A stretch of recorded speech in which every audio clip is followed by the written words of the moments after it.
Another big day for precious metals. On Monday, gold held strong above 4,400, silver pushed past 69, and platinum and palladium were up more than 4% too. Now, we've talked about the reasons for this rally a lot in previous videos. And yeah, this latest move might be the market positioning early for the next Fed chair nomination. But the core story is still the same.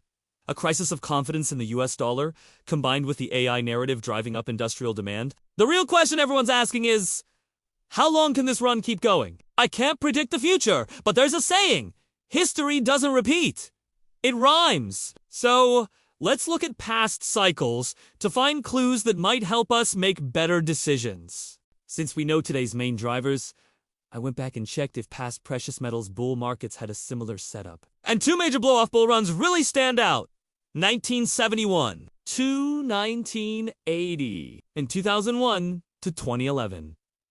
The first one especially has a lot to teach us.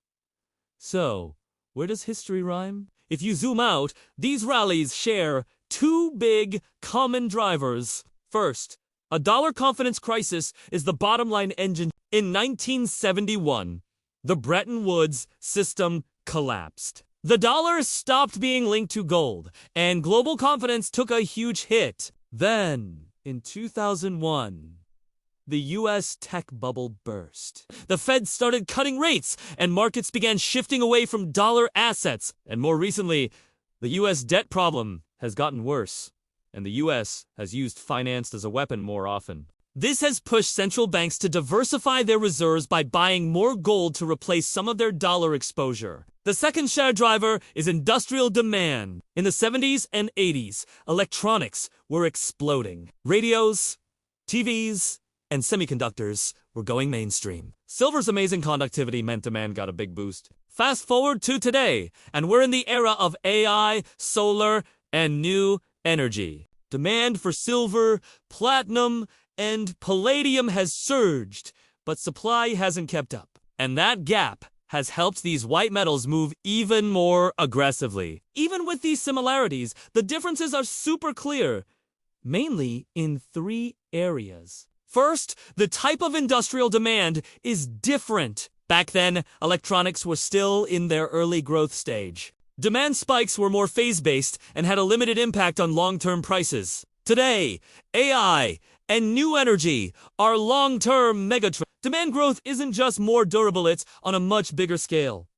Second, the policy and market backdrop is different. From 1971 to 1980, the Fed used 2 rounds of aggressive rate hikes to fight inflation. Today, the global economy is in a weak recovery, the Fed is in a rate cut cycle, and central banks are steady buyers of gold, which creates longer-term support. And third, the players are different. In the 70s and 80s, it was mostly institutions and a few speculative players. Information spread slower, and regulation was weaker, which allowed players like the Hunt brothers to try and corner the silver market. Now, everyday investors can easily participate through things like gold.